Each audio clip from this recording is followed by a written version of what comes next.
Welcome back to the Discount Property Investor Podcast. Our mission is to share what we have learned from our experience and the experience of others to help you make more money investing like a pro. We want to teach you how to create wealth by investing in real estate the Discount Property Investor way. To jumpstart your real estate investing career, visit freewholesalecourse.com, the most complete free course on wholesaling real estate ever. Thanks for tuning in.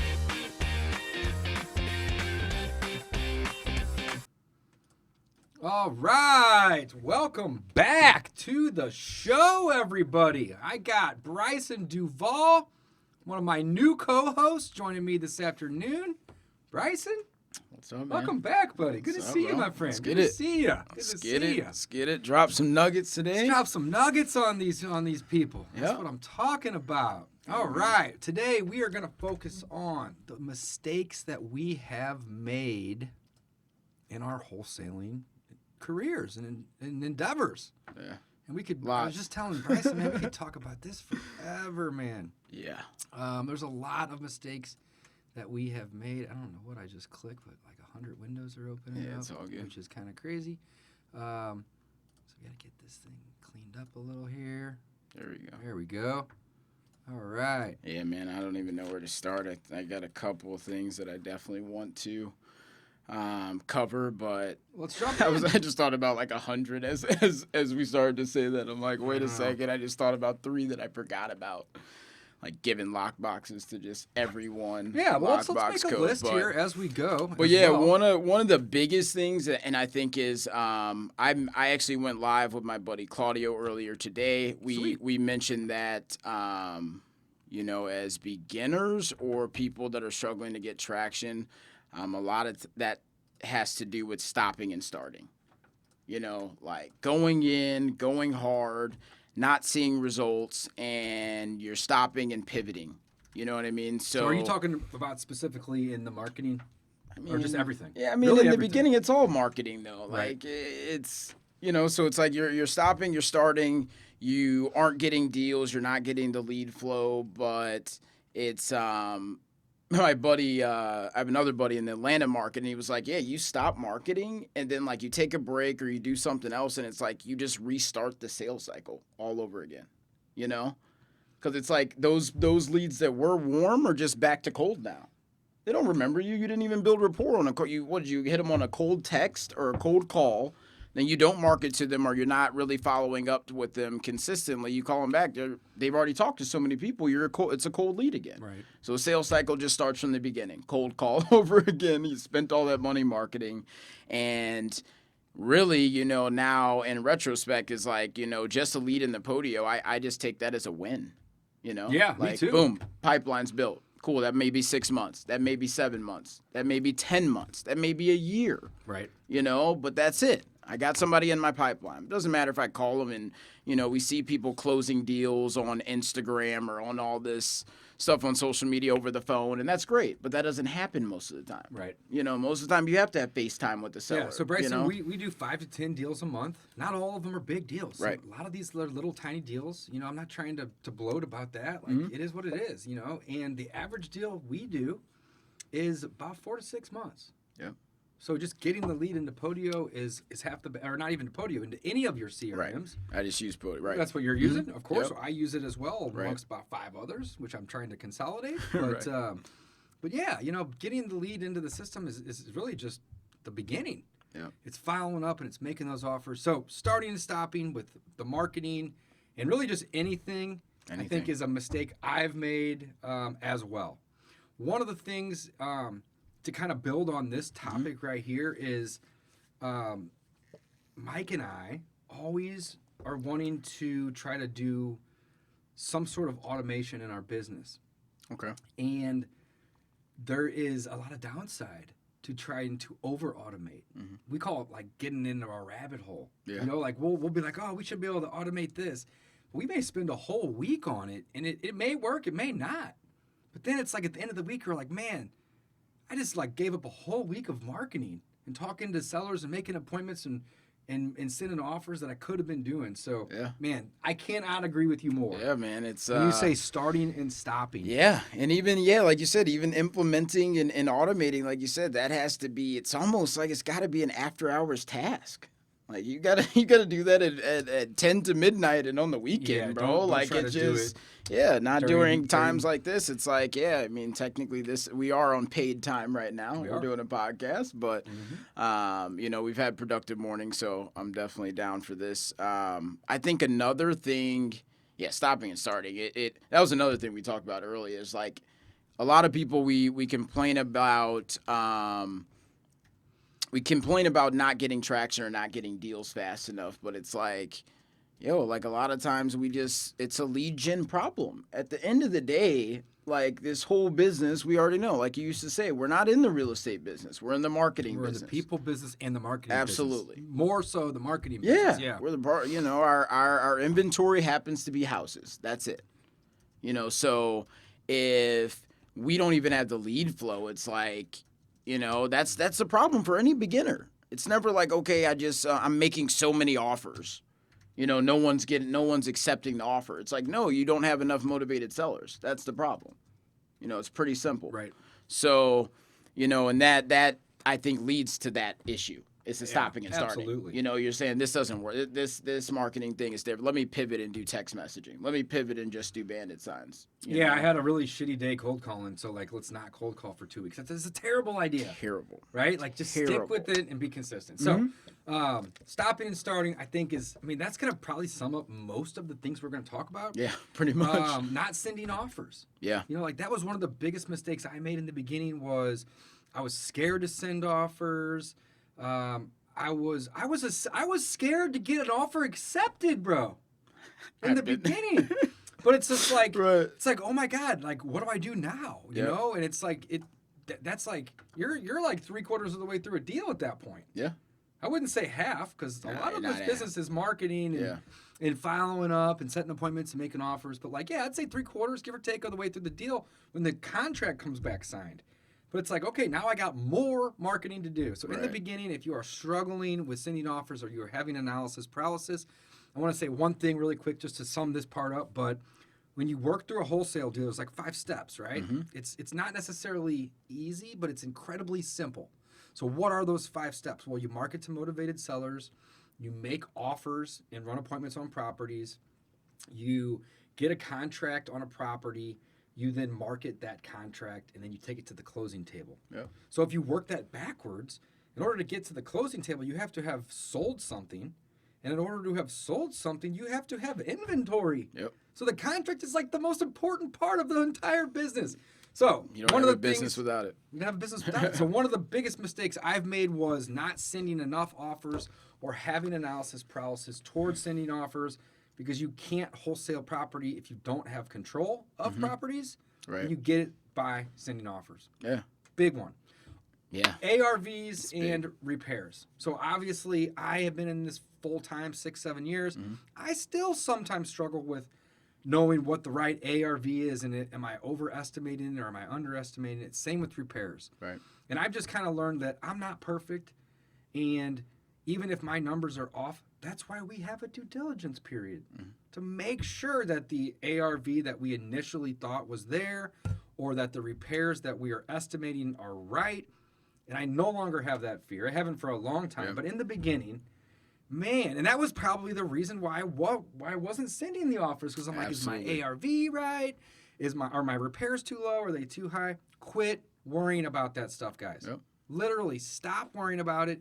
Send offers. You have a due diligence period with CYA clauses for a reason. Yep. And it's to double check your work and or market that property. Absolutely. Both at the same time. And it's even on the not sending offers part, that kind of goes back to like the stopping and starting marketing, because when you don't want to send an offer, or you're like scared to send a low offer, it's usually because like you're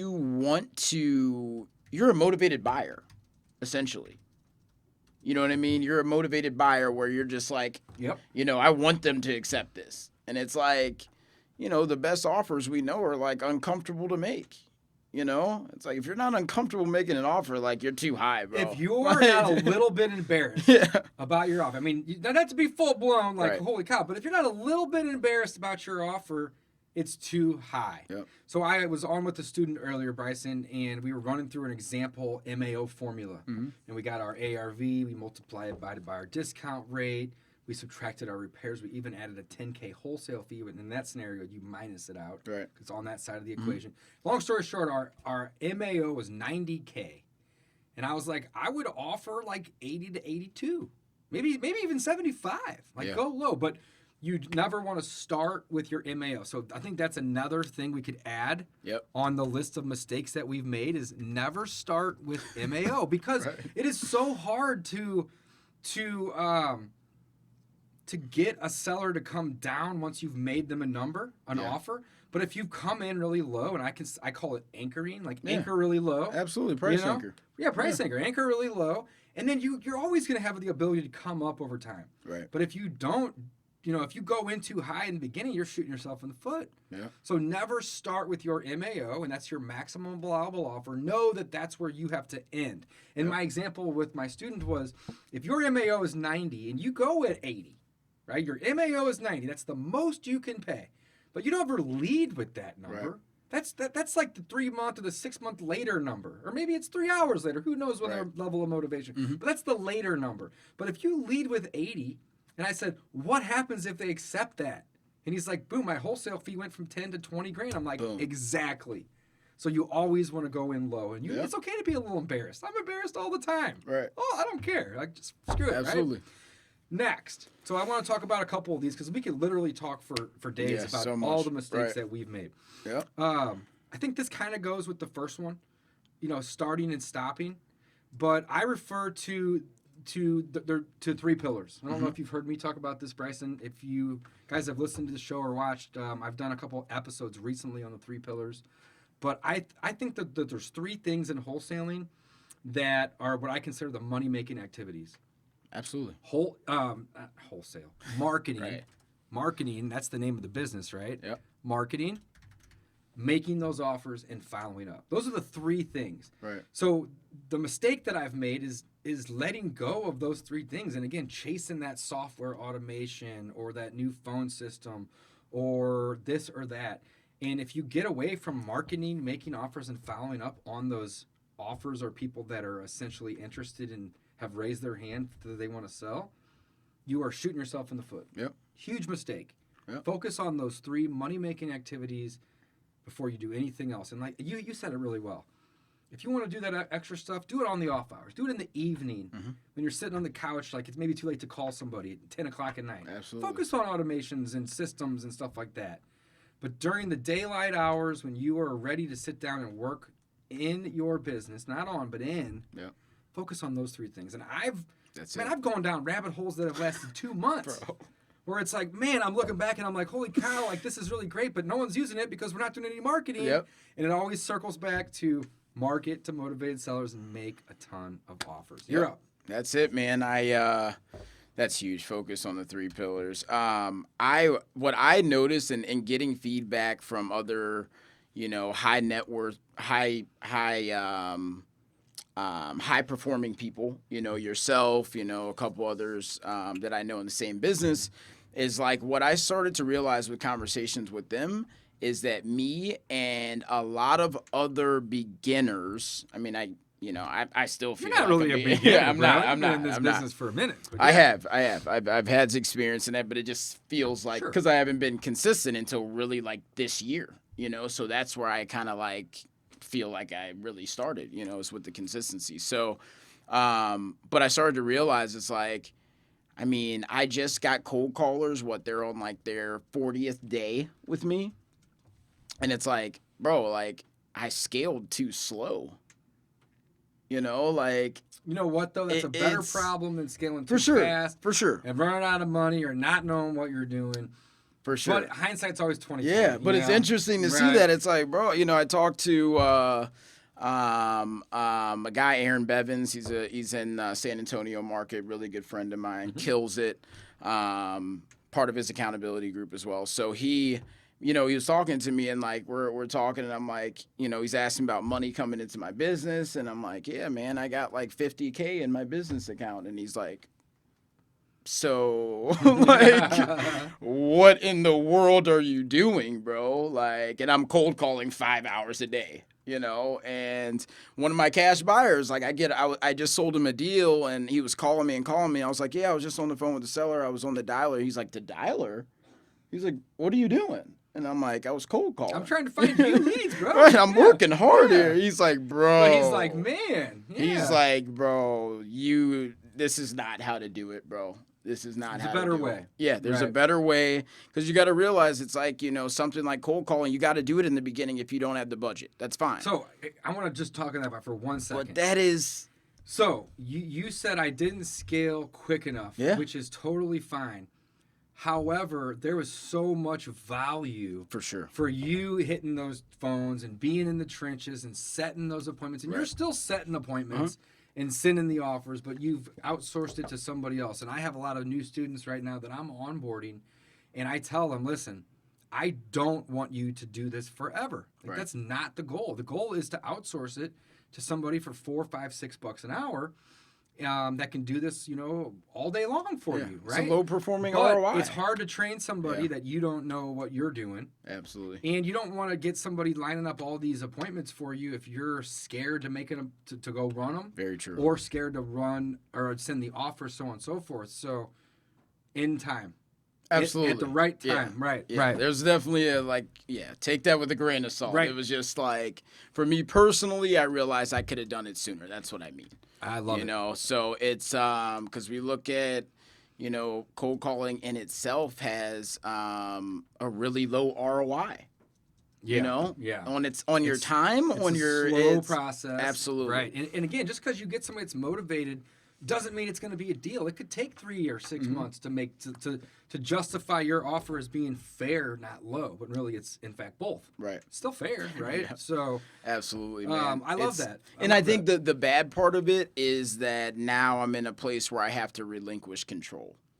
And, you know, I'm used to doing everything and it's a mindset adjustment. Right. To let go of the vine and, you know, start to delegate and scale the business. So I think the majority of our mistakes come from a lack of consistency. I'm going to go out on a limb and say that. Not all, right? But the majority of them really do. So one of the mistakes that I made, Bryson, in the beginning, and I'm going to say probably the first 2, maybe even 3 full years of my investing career, full time. Yeah. I was playing favorites with my buyers. Ooh. And I want to say I still do that. Yeah, and I want to say this is a mistake. Still do that a lot, it's okay bro. because here's the trade-off. Yeah. It's convenience. Just like we offer the sellers convenience in exchange for a discount. That's all we do. Come on, let's be real. Yeah. We're just making their life really convenient, and we're demanding a discount. If I can't get at least 20-25% discount, I'm not interested. Goodbye, right? But in the beginning, you're really clear about that. I'm very clear about it. On the first call. You're like, I'm not the guy for you. I don't pay retail. I disqualify myself before they give me the chance. But that's okay because it's a transparency thing. And if I have to come back later, I let them know, there's a reason why I'm coming back to you. Right. I need a better price or I need more time or you whatever. Still leave it open for follow-up. I always do, of course. Yeah. But, playing favorites with my buyers. And there's the both sides of that wall. One side is if I know this guy buys and he's consistently buying, it's just going to be easy for me to line this up or assign it or double close with him. However, your buyers, if you start playing favorites, they're going to see that and they're going to start taking advantage of you. Or you could have probably gotten more money elsewhere. So over the last couple years, I'm not saying that I don't favorite certain people because of course I still do. Yep. But at this point, it's highest and best. So if one of my good buyers sends me an offer day one and it's a decent offer, I'll say thank you for sending the offer, and I'm going to wait until I get a couple more. And they say, well, why don't you just counter it? And it's because I'm going to be shooting myself in the foot if I get a higher one. I'll counter it when no other offer comes in. Yeah. I'm not in a rush, man. I'm not in a rush. Yeah, and because of that, now our wholesale spreads have averaged higher over the last 2 or 3 years versus the previous 2 or 3 of the, call it 6 years I've been in the game. Yeah. Because we don't play favorites anymore. It adds up, though. It adds up, man. And we work quarters hard. Yeah. We work extremely hard. if we're not the ones on the callers, we're managing the people that are. Right.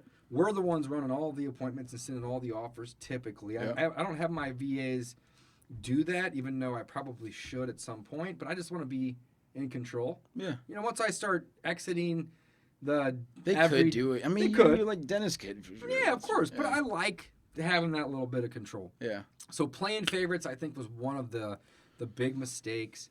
I mean, let's take it way, way back to the very beginning. Analysis paralysis, I think, is a huge one. Yeah. And I get it. People are scared to do the marketing. They're scared to get on the phone. They're really scared to make those offers.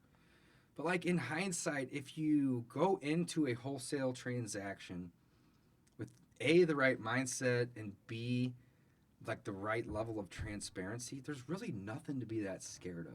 Not at all. You know Just what a I'm little saying? bit of rejection, a couple uncomfortable of conversations. That's really it, And I think a lot of it is, well, how can I act like I'm a cash buyer when I'm not a cash buyer? Well, don't say that you are a cash buyer. Say that you and your partners are.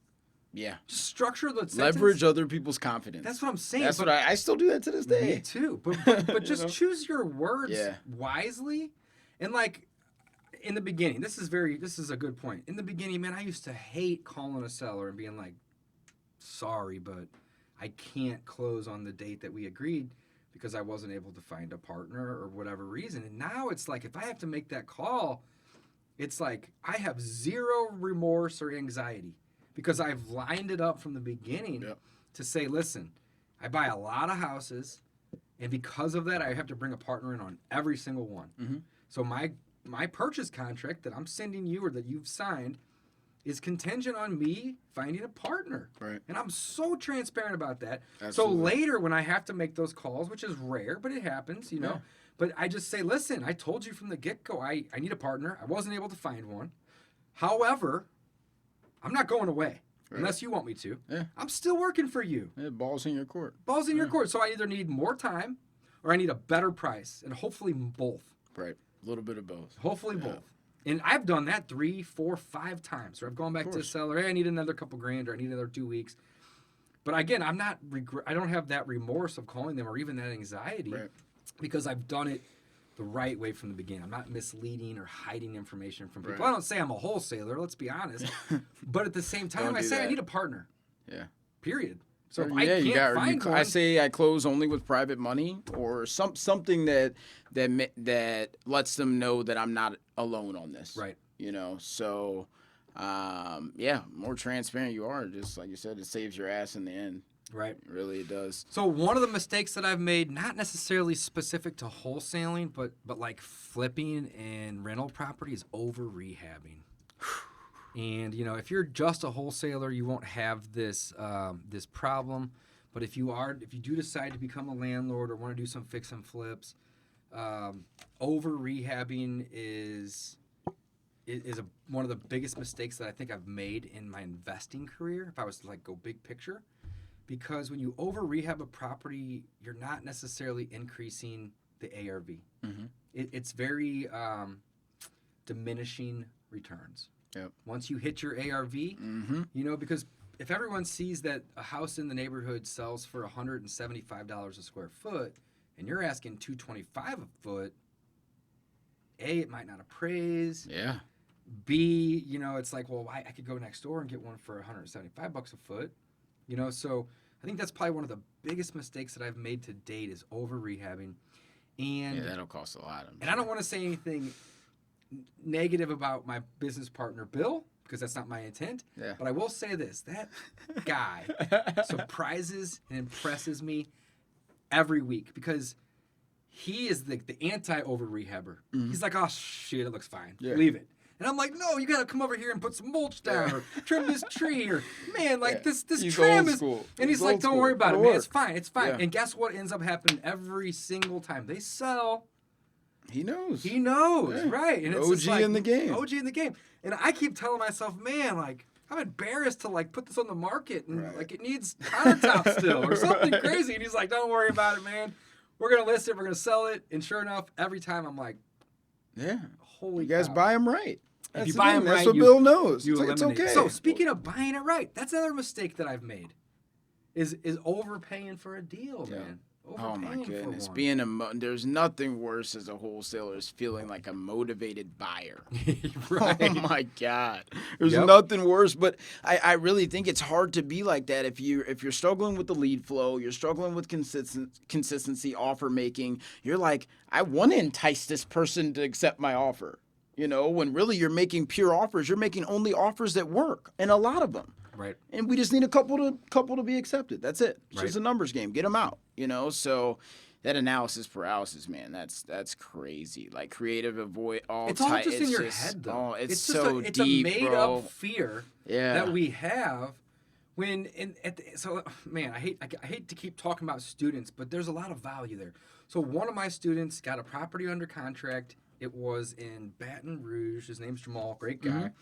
And on our call last Thursday, he was like, I overpaid for this. The seller told me never to contact him again. Like, that didn't necessarily end the best, but he was like, but that was the best lesson I've learned to date. Amen. He's like, because I was scared to send the contract, and you were like, just do it, man. What's the worst that can happen? The worst that's going to happen is you're going to piss somebody off. So what? Yep. Your goal is to help them. Yep. So either you didn't go into this with the right mindset of I'm trying to help you, or you have a little bit to learn about the transparency. And he was like, Dave, he was like, I could tell you were kind of getting frustrated with me calling, asking you a million questions. Yep. And I'm like, yeah, because you keep worrying about the what ifs. And that was one of my biggest struggles in the beginning when I hired my coach 5-6 years ago was, well, what if they do this? What if they do that? And he literally at the time was like, you are not allowed to ask me any more questions. Yeah, and for a coach to tell it to a student, it's like, whoa, like take a step back. Yeah. And he was like, until you have a property under contract, then you can call me and ask me a million questions. That's it. But man. guess what I did over the next 2 weeks? I quit worrying about those what ifs. And I was like, F it. Yeah. I'm just going to start sending contracts to anybody and everybody that raises their hand to say that they're interested. Everybody gets an offer. I think, man, because so many people will message me, they have a property they're interested in. Maybe they're interested in terms, all this stuff. And I'm like, you're analyzing the deal before it's even a deal. Like, we haven't even talked to the person. Like, do you know what? It's like, that was an hour out of your day right there. Just like, what's the ARVs in this area? What do you think about? Do you have a buyer for this? I'm like, is it under contract? Right. Like, so Travis, you know what I mean? Travis, like, is it a deal or what? Guy. Right. He comes in, and I'm not saying, we just have a different way of working leads. But he always wants to kind of review it, and I'm like, always before. I'm like, no, call them up. Yeah. We'll review it whenever it's ringing or whenever they're on the phone. Because you don't even know they're going to answer. You don't even know they're going to answer. You went through or prop stream, all this and again, shit. there's no right or wrong way. Yeah. I'm just the one. No, that's wrong. That's a wrong way. No, I will not co-sign that. But I'm with you though. That's wrong. But it's You're like wasting time. Get them on the phone. Get them on the phone because their motivation may have changed for the worse, but it also may have changed for the better. Where it could be like, I am so glad you called me. Right. You said you were going to send me a contract on Tuesday. I haven't got it yet. Well, it's like, check your spam, or maybe I didn't send it. Maybe I need to. So, yeah, all that, man. I love that. It's just, people, so many things like, where do you start? Who do I look at? Who do I find on YouTube? I'm like, bro, any of them. Right. If you follow directions, I could recommend 1,000 of them that I don't know. Who just go on there. If they're telling about marketing, cold calling, cool. Pick one and go for it. Love it. Whatever matches your budget, So over rehabbing was one of them. Overpaying for a property, which I still do, guys. It still happens. Like I don't want anyone to think that just because someone has a little bit more experience, we all still have to renegotiate sometimes, or we overlook something, or we didn't realize something about the area. Things like in St. Louis, like Coldwater Creek, weird things that impact property values. Mm-hmm. Flood zones. What you're like? Oh shit! I didn't even check that. I didn't even realize this place was in a flood zone or whatever it may be. So it happens, but just being strategic about, not placing yourself in that position if you can avoid it, Right. I think in the beginning, and this goes a little bit with lack of consistency and analysis paralysis, but when it comes to marketing, there's 50 plus ways. I built a mind map actually on it. 50 plus ways to find motivated sellers. Yep. And all of them work. Mm-hmm. And in the beginning, I was like, well, I'm going to go out on, Tuesdays and Thursdays, and I'm going to put bandit signs out, and I'm going to call for, an hour or two on Mondays and Wednesdays. And I'm going to do a little bit of direct mail. And that was one of the mistakes that I made is I was trying to do too many things. And then what ends up happening is I may be consistent for a week or two, but then I fall off and I'm like, and then all of a sudden it becomes very overwhelming. You know, I haven't done any marketing for 4 or 5 days and I really should go out and do this, but I should do that. And my 2 cents is marketing is simple. You just got to do it. So keep it consistent, keep it simple. Start with one thing. Go deep. Go deep. Yep. Don't go wide. Go deep. Don't try to do 4 or 5 things. Do one. So right now, and I've done all of them. You've done probably most of them too. Yep. I've done them all. I've done radio ads. I've done bandit signs. I'm doing cold calling and cold texting right now. I've done hundreds of thousands of dollars worth of direct mail over my last 5-6 years. And, you know, typically we try to focus in on 2 or 3, even though there's 50 different ways. Yeah. 2 or 3. So right now we're doing cold calling and cold texting very, very, very hard. I have some radio ads that play from time to time. They kind of cycle on and off, and that's it. Yeah. I'm not trying to go out and do bandit signs. And there's nothing wrong with that. If that's what you want to do, just do it and do it well. So I think that... I would do it if I get I actually might do that. A little street team of bandit signs out there. Or driving for dollars. Again, there's so many different ways to go about finding these leads. Yeah. Just don't feel like that you need to learn them all. And that was one of the things I struggled with in the beginning was, you know, I need to be doing 3 or 4 of these things a week. Well, if you're good and consistent, that's great. But it's hard to be consistent when you're new. Yeah. So just scheduling pick it, one. all that. Yeah. Like I would go as far as say, don't even do 2. Pick 1. I think so, bro. Start there, go deep like you said, and guess what? Once you get the consistency down, then you can add the second one, or you can outsource that first one to go. Or supplement it. Supplement, you know, right? But whatever you don't hit on the calling, you could text something simple instead of like. This business is simple. Just don't, and that's the problem. People are complicated. Super complicated. Super complicated. I am myself. Me too. Sometimes I wake up and I'm like, I don't want to do any of this. I get it, right? But the business is simple. It's so simple. Find a seller that's motivated. Send them an offer. Get control. Go run the appointment. You may have done that before or after the offer. Doesn't matter. Yep. Get the photos. Now take those photos to the internet, your phone or your computer, and put them online and market this property for sale. Find your buyer, connect the buyer and the seller at a title company, and you get paid. That's it. That's the whole business. And people, including me, I'm part of it. I get it. Yeah. We complicate things. I mean, I still get analysis paralysis about some other marketing that I'm going to try to do or whatever. I'm like, should I do this? I analyze it versus the current situation. What's the potential ROI if I change it? And I'm like, bro, like, you know, either you're going to, like, do you want to experiment with it and find out or what's going on? So it's a different thing, but it's the same type of avoidance in a way, you know, so... So here, real quick, let's talk about a couple questions. We got to wrap up here in a couple minutes. Jamie Buck said, tips about learning your market better and the best list to pull. I live in ATL. So I'm on board and a student that lives in Atlanta right now. And the best list to pull in any market is going to be high equity absentees and or vacants. And a lot of times a high equity absentee is a vacant property. Not always, but it typically is, right? A lot of times. And, you know, Mike and I bought 100 houses last year. Brysan, you've done like 40 or 50 wholesales at this point, too. You know, 75% of the houses I buy are vacant. Literally. Yeah. I mean, would you agree?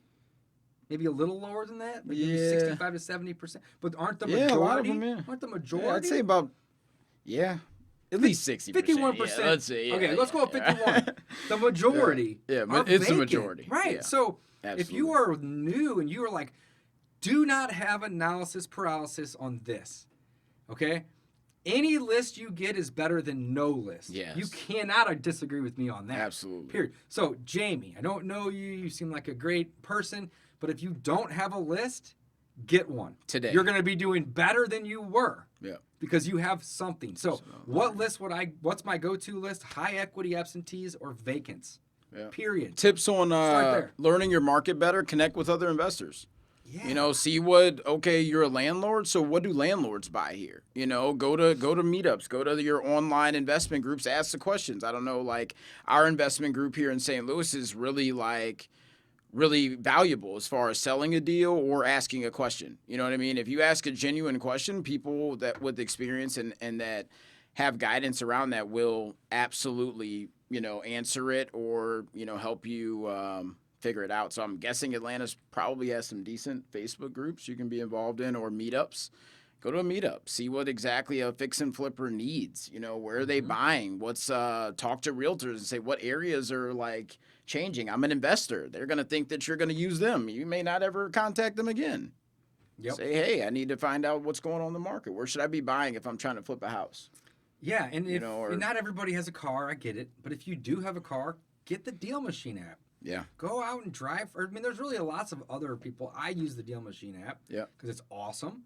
But there's a lot of other driving for dollars methods. And if you can't afford it, then just write them down. But getting out in your car, come on. You can go out and you can drive around for 2 or 3 hours for like $10 worth of gas. Let's be honest. Yeah. So for $10 worth of gas, you can go drive for 2 or 3 hours and get yourself lost. Like when I'm out driving for dollars, my goal is to get lost. It's to end up on a street that I would have not normally driven and find that diamond in the rough. Yep. So my favorite way to learn my market is to just go drive and just get lost. Or if I'm running an appointment, maybe I'm going to leave the office 30 or 40 minutes early. That's the easiest way. Or stay out 30 or 45 minutes beyond. And after I run or before that appointment, I'm going to drive that neighborhood. And I'm going to go in every other street for, a 1 mile radius. And I'm going to turn my app on and I'm going to start clicking properties. Right. And you can really learn your market really well that way. Yeah. And I think like the best listapools, if you want to get on a granular level, it's going to differ per market. You know what I mean? Not every list is going to perform the same in every market. But let's talk about this just for a second. When you're pulling a list, what's the goal? It's to just get leads. It's to get leads. And it's to find leads that have a presumed motivation. Yeah. That's it. Yeah. It's that simple. So, every single assumptions, high equities, foundation that makes you, okay, if they're high equity, that's a qualifier. Well, all that means to me is that they're not going to typically have to bring money to sell it to me at a discount. Exactly. They may qualify for a wholesale bring money deal. to closings Absolutely all the time. Yep. But if you have a high equity, let's say 30% minimum of equity, that means that they can basically sell it at a break even to them, and I still get a deal, and they don't have to bring money to the table. Yeah. So let's talk about some of the niche lists for a second, like maybe divorce, probate, violations, probate. So again, these lists have a higher presumed level of motivation. Higher. Yeah. But it doesn't mean it's guaranteed to be a deal. Amplifiers. Right? So exactly. I love it. Great word. But sometimes these lists are hard to come by. They're smaller niche lists. Right. So again, I'm not saying don't market to those lists. We have tremendous luck and success, I should say, not luck, success. For sure. Marketing to these niche lists. But I find myself going back to these vacants and these high equity absentees over and over and over and over again because that's the low-hanging fruit. Yeah, it's low-hanging fruit, but I see both sides of it because it's like if I don't have money and maybe I have a little bit more time, like maybe it's worth my time going down to the courthouse and getting really niche, getting things that it's less, but I also have less capacity than us. They don't have some. I'm not speaking for her. I don't know what her situation is, but a lot of people don't have the capacity to dial that many people because of their time constraints, their job. So it's like I'd much rather get off of work and go, tackle some people that show up on probate and code violations. Right. So obviously it's a little bit more of an upfront time commitment to find that type of data or pay for it. If you're paying for it, you're paying more than list source for that data anyway. Right. So it's like, but it may be worth the time just to, go niche. Go niche. Guys, we're going to wrap this episode up, but I want to thank you for listening and watching. This has been all about mistakes that we've made in our wholesaling endeavors and journey and career that we've partaken over the last couple years to maybe going on maybe about 6 years at this point. I'm looking at the list. I was taking notes here, while we were starting, and all of this really comes to two things, man. It's avoiding analysis paralysis, and it's just being consistent. Yep. All right. So consistency is not something I can teach somebody. It's something they have to have in them. But the analysis or develop. Good thing is it can be developed. Absolutely. I think that's the blessing of all this, is that it can be developed. But the analysis paralysis part of it, that's an internal fear, guys. Yeah. So educate yourself on, ways to prevent having that fear. My best piece of advice would just be transparent. Tell the buyer that you are a cash buyer with the help of your partners. Yeah, seller. It's not the seller. I mean, and that you have to find a seller, but you do it all the time. It's not a big deal. Right. Find a seller for 100 deals last year. I can do 100 more. Absolutely. No problem. I need some time. I need my inspection period. And for whatever reason, if I'm unable to find a buyer, then I'm going to let you know. Yep. And oftentimes when you send a contract to somebody and they sign it, even them knowing that, it's sold in their head. They signed it, it's sold. Mm-hmm. So if you have to go back. It's sold. Yeah, and it asks for a little bit more time or a little bit less money in terms of the offer. They typically aren't going to push back that much. They're going to be like, not that much. Because they want to sell it. Yeah, they don't want to start this whole process over again. That's the goal, guys. Go get a letter that they got in direct mail and call that guy and restart all this. So, that's right. you just to add one thing, the analysis paralysis, the not starting, that fear, like, I think a lot of it is like, it really is like for me, it was like a personal development thing. Like a lot of people come into this business and jump off into entrepreneurship, and it's like, a lot of us need growth in our mindset. You know what I mean? Really like looking at ourselves and like, whether that's through books, audio, surrounding yourself with an accountability group, people that are maybe around your thing, taking around your status in the business that are taking action. Just being in the environment, saying, wow, this guy's actually like all he's doing is making offers and you know what I mean? It does something to your psyche and may be able to at least help you push past those like initial fears to take action. So main takeaway, guys, don't be afraid to make mistakes. Mistakes are part of the success formula. What is the success formula? Fail plus fail plus fail plus fail plus fail equals succeed. Right. You got to try things. You have to be okay. You have to be okay with little setbacks or little failures. So don't be afraid to try things. And if it doesn't work out, you didn't necessarily fail. That's really the wrong word. Mm-hmm. It's just you've learned a way not to do something. Or maybe a way that's not the most efficient. So you just got to get out there. You got to try. Jamie also said, "How do I become one of your students?" Jamie, myself and Brysan are both real estate coaches. We specialize in wholesaling. I would send you to freewholesalecourse.com. And literally, I'm going to give you a free course to go take first. And if you like the course or you want more information about it, at the bottom of that course, there is a place where you can book a call with our team, and we will happily sit down and figure out what your needs are and figure out, if we're able to help you. And we turn a lot of students away that either don't have the mindset or for whatever reason. But again, we want you to go there and learn about this business, what it consists of, and that's going to be the best place to start. freewholesalecourse.com. Start there. And Brysan, awesome episode. Yeah, it was. I enjoyed it. Guys, don't be afraid to make mistakes. Brysan and I, we still make mistakes. Every day. But we're doing deals and we're making money, and it's fun at this point. It is. It's really always fun. It's more fun when you get checks to cash. Right. I got a check over here for like $5,000 I'm getting ready to take to the bank. Boom. So I get it. It's fun.